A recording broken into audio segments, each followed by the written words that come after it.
Buenos días y bienvenidos. Mi nombre es Gloria Pascual, soy logopeda y quería hablaros hoy en la webinar acerca de qué es importante saber sobre la tartamudez, qué tenemos que saber y cómo abordarla.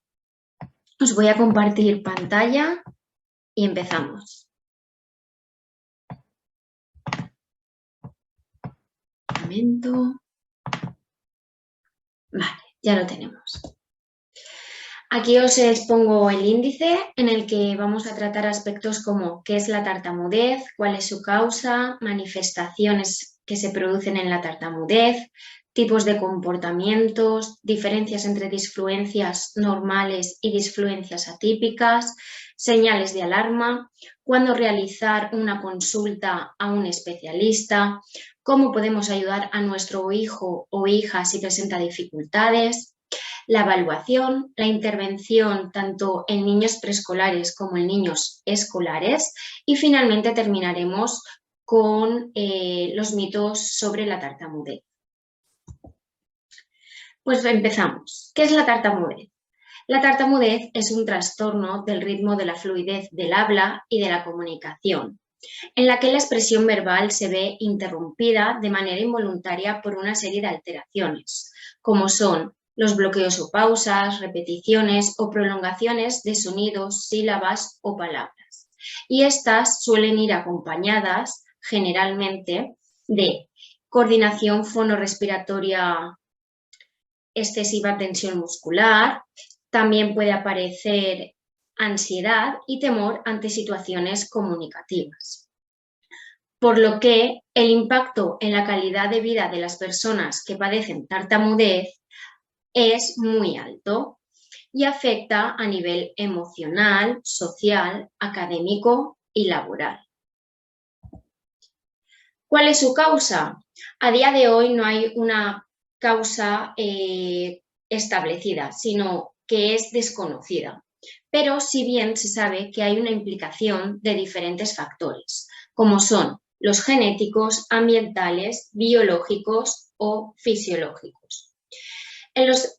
En los factores genéticos se sabe que hay una predisposición genética en la tartamudez, en la que el riesgo es 3 veces mayor entre familiares biológicos de primer grado de personas con trastornos de fluidez que el riesgo en la población general. Además, también se ha observado que el sexo influye en la tartamudez. Tienen mayor predisposición los varones que las mujeres. En cuanto a los factores ambientales, que también están relacionados con la tartamudez, observamos que el estilo de habla y la comunicación de padres puede influir en el niño que presenta tartamudez. Es decir, algunos comportamientos de padres hacia sus hijos con tartamudez, como criticar su forma de hablar, interrumpirles durante su discurso o terminar frases por él y criticar también su forma de articular, contribuyen a cronificar el problema. Del mismo modo que obligarle a hablar en público o realizarle muchas preguntas seguidas, también influyen en el proceso del desarrollo y en la cronificación del problema, más que en el inicio de la tartamudez. En cuanto a los factores biológicos fisiológicos, varios estudios han vinculado la tartamudez con alteraciones en el procesamiento lingüístico cerebral. Una de las hipótesis planteadas es la inadecuada dominancia cerebral para el análisis del lenguaje. Es decir, se sabe que el lenguaje se encuentra en el hemisferio izquierdo. Sin embargo, se cree que las personas que presentan tartamudez realizan dicho procesamiento en el hemisferio derecho. No obstante, no se ha llegado a concretar del todo dicha hipótesis. Al igual que la hipótesis anterior, encontramos otras teorías perceptivas que relacionan una falta de coordinación entre el área del lenguaje y los órganos del habla, por lo que A día de hoy, la causa de la tartamudez es desconocida, pero sí que se le podría decir que es multifactorial, ya que hay implicación de diferentes factores.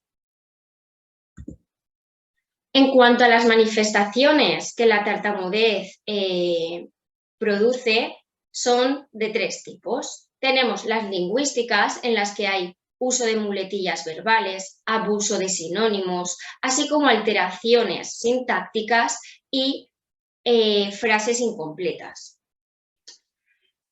En cuanto a las manifestaciones conductuales, podemos observar que hay conductas de evitación en situaciones comunicativas, miedo y ansiedad en el momento de comunicarse, así como también en algunas personas suele manifestarse mutismo. Respecto a las manifestaciones corporales, observamos que hay alteración fonorrespiratoria, excesiva sudoración, tensión muscular, tics, además de movimientos en tronco, brazos y pies. Respecto a los tipos de comportamiento que observamos en la tartamudez, podemos diferenciar dos tipos. Los comportamientos primarios, que son la propia tartamudez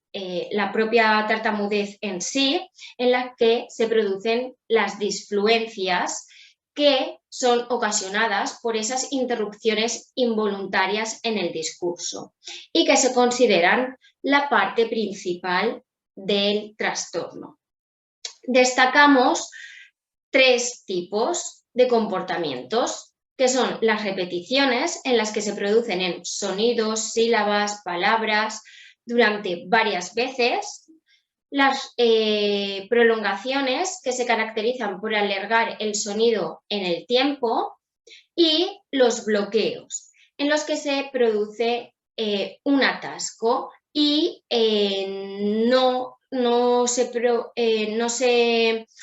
el sonido y se quedan bloqueados por completo. Por otro lado, encontramos los comportamientos secundarios, que son aquellos que se producen ante la necesidad de escapar o evitar las disfluencias. Podemos encontrarnos con los fisiológicos, que son los tics, los movimientos corporales, la tensión muscular, y estos comportamientos empeoran según el grado de severidad del trastorno. De tipo emocional es cuando la persona presenta miedo, frustración, ansiedad, tristeza y se puede producir antes de que aparezcan las disfluencias o en el momento que se producen las disfluencias. También encontramos los de tipo verbal, como son el uso de circunloquios, onomatopeyas, muletillas, así como también el uso constante de un habla excesiva. A continuación vamos a hablar sobre las diferencias entre disfluencias normales y atípicas, pero es necesario saber que los niños entre los 2 años y medio y los 5 es normal que no tengan una fluidez total y pasen por periodos de disfluencias vinculados a sus esfuerzos por aprender a hablar. En la gran mayoría remitirá estas disfluencias, pero en otros casos puede mantenerse en el tiempo y persistir hasta la edad escolar o incluso en la edad adulta, desarrollando a su vez miedo a hablar y tender a evitar la comunicación. Por tanto, es preferible no esperar y realizar una atención temprana que ayude a evitar que el problema se afiance. Para ello vamos a diferenciar entre disfluencias normales y atípicas. Las disfluencias normales son errores normales que son frecuentes en el desarrollo del lenguaje de los niños. En ellas podemos ver vacilaciones como pues, eso es de papá, reformulación, voy a esto que me quedo aquí. Repetición de una o dos veces de palabras o frases. Nunca en las disfluencias normales van a ser superior a 2 veces. Uno de los ejemplos que os podemos dar es no, no, no puedo, o repetir frases. Voy a jugar, voy a jugar. También se producen silencios entre las palabras. Quiero un helado de fresa. Uso de interjecciones como repetir constantemente y también hay uso de muletillas. Por ejemplo, es un juego, bueno, una cosa, bueno, es un juguete. Por otro lado, encontramos las disfluencias atípicas, que son otras que se producen por la falta de fluidez y pueden indicar que hay tartamudeo. Entre ellas encontramos la repetición de sonidos o sílabas, como por ejemplo pa, pa, pa, papá, ¿sabes? Más de 2 repeticiones de palabras cortas, como pues sí, o cuando fui al parque. Puede haber presencia también de prolongación de un sonido, dame eso, bloqueos en el que no sale el sonido, se produce ese atasco, palabras partidas, tensión muscular y movimientos corporales asociados al habla, en el que se pueden hacer muecas, cerrar los ojos, mover el cuello o las manos, y se evidenciará que hay una velocidad rápida del habla. A continuación vamos a hablar de las señales de alarma. ¿Cuándo realizar una consulta a un especialista? Pues realizaremos una consulta a un especialista cuando observemos alguna de las disfluencias atípicas de la tartamudez. Cuando hay una preocupación en los padres o docentes por el habla del niño. Es decir, si el docente está observando que el habla del niño no es la adecuada, debe informar a los padres. Al igual que si los padres están observando que el habla de su hijo no es del todo fluida, puede indicarle al docente que lo vaya observando durante unos días para ver si se comporta del mismo modo que lo hace en casa. Otra señal de alarma es cuando hay presencia de tensión o esfuerzo al hablar por parte del niño. Cuando aparecen comportamientos secundarios, ya sean de tipo fisiológico, verbal o emocional. Cuando observamos que el niño tiene cambios en su comportamiento o en la comunicación. Hay evitación a hablar ante determinadas situaciones, se muestra más retraído o hay un aislamiento. En esos momentos también se debería realizar una consulta.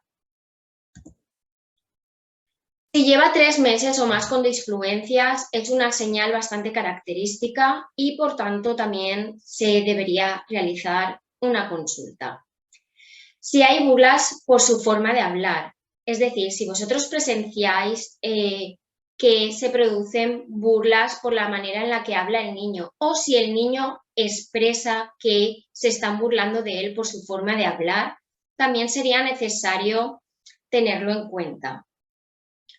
Si el niño realiza comentarios como no puedo controlar mi habla, no me sale, no puedo hablar, también es importante tenerlo en cuenta. Así como también si aparece mutismo selectivo ante determinadas situaciones o personas. ¿Cómo podemos ayudar a nuestro hijo o hija si presenta dificultades?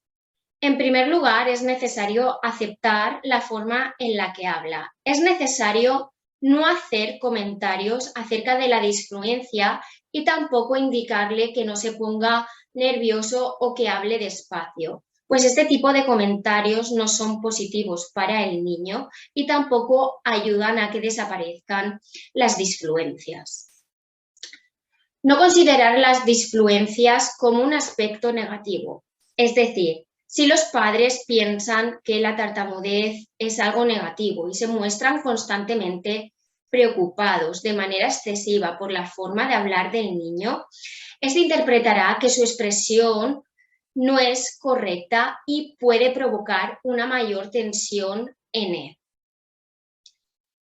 Tampoco se debe transmitir ni nerviosismo ni impacientarse cuando se observe que se produce una disfluencia. Los padres deben transmitir total naturalidad y estar calmados ante esa disfluencia que produce el niño y deben comportarse de la misma forma que se comportarían si el niño no tuviera en ese momento la disfluencia. Es importante dedicar un tiempo diario de entre unos 15 y 20 minutos para conversar con el niño, pues esto permitirá favorecer el lenguaje oral del niño.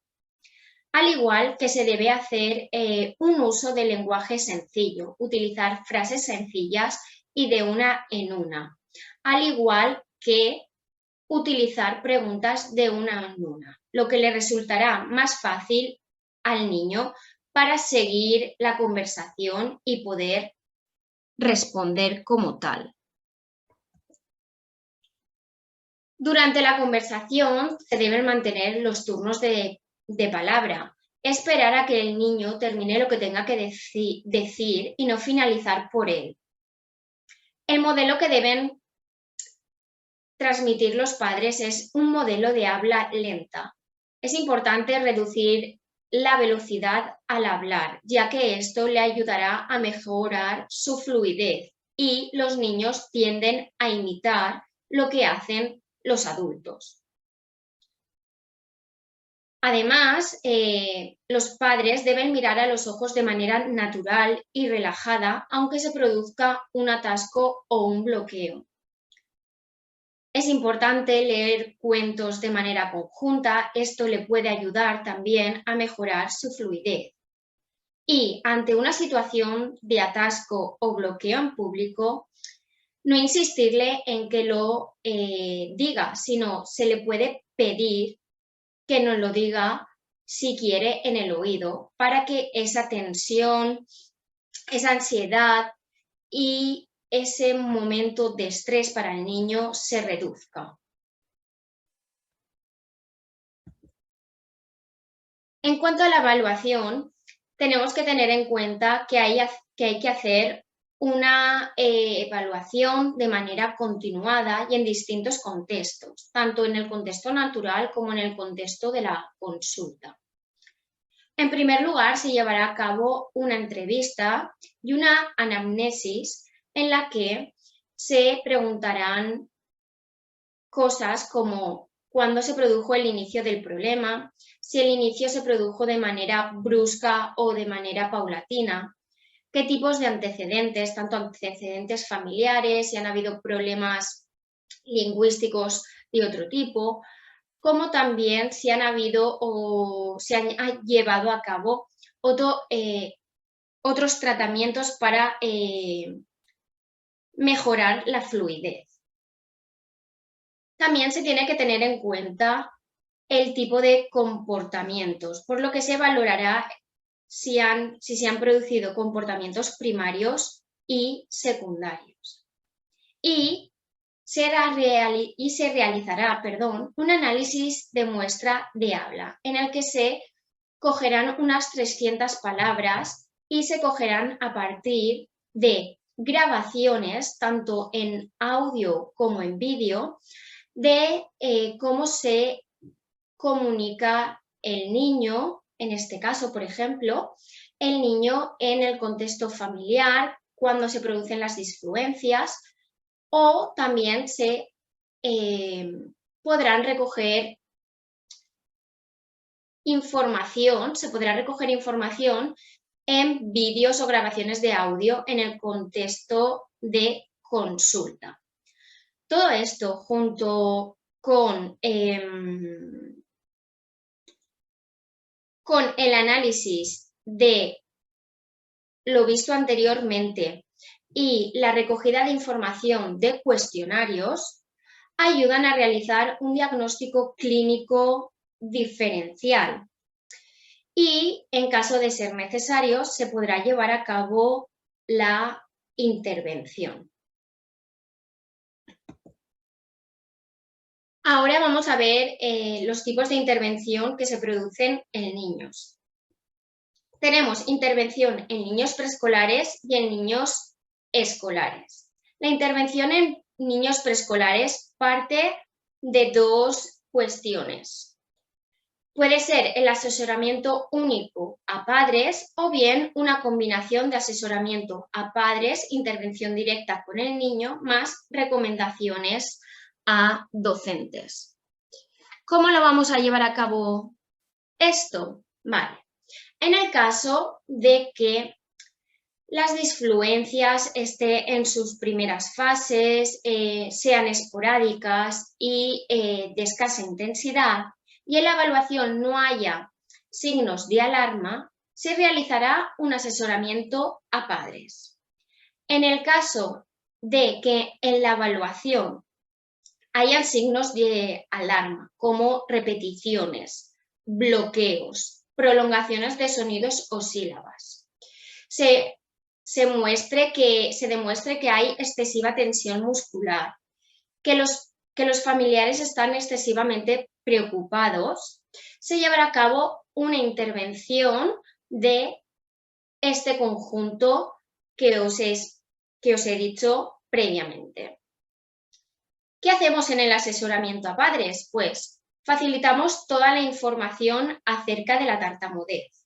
Ofrecemos pautas sobre la actitud hacia la comunicación.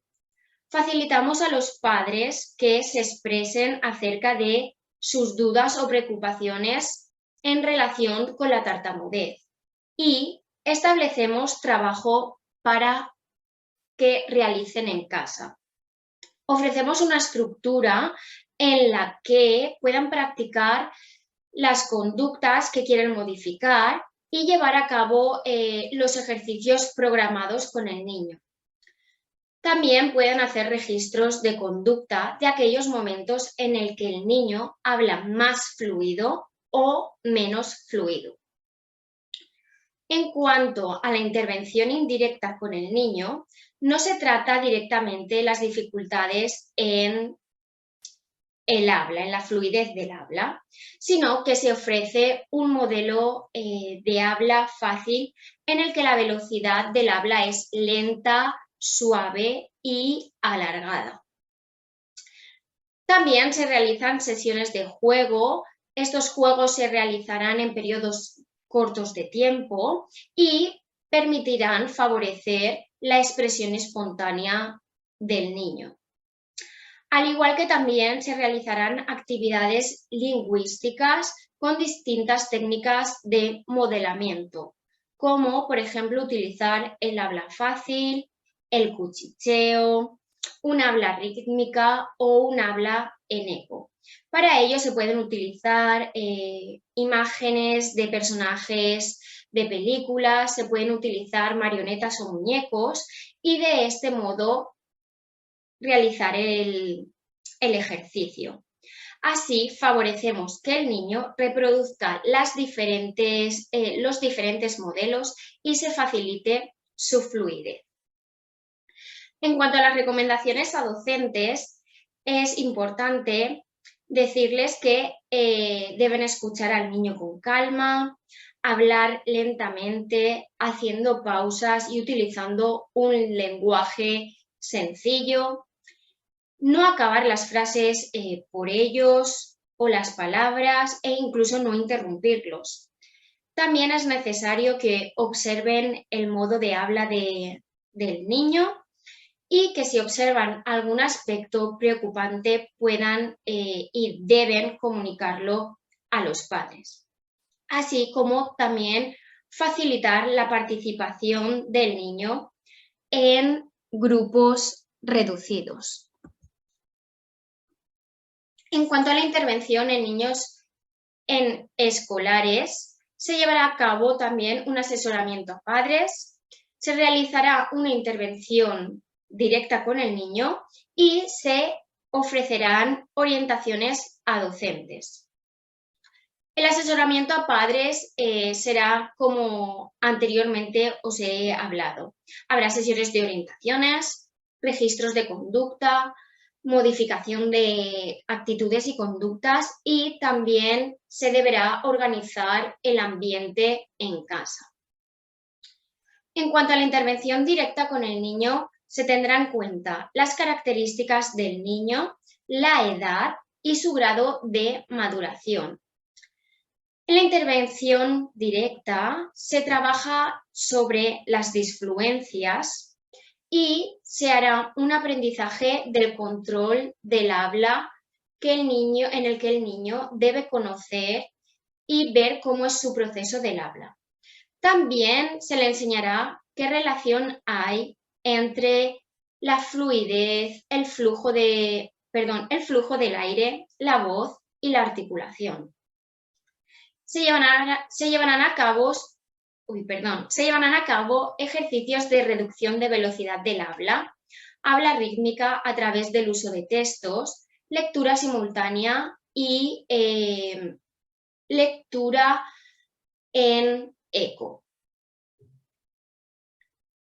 También se trabajará con el niño las situaciones en las que se producen más o menos disfluencias. Es decir, realizaremos una lista con todos los momentos en los que el niño tiene mayor tensión, ansiedad, cuándo se producen mayores disfluencias y cuándo menos, cuándo se siente más relajado o menos. Además, aparte de hacer la lista, trabajaremos el control de la ansiedad.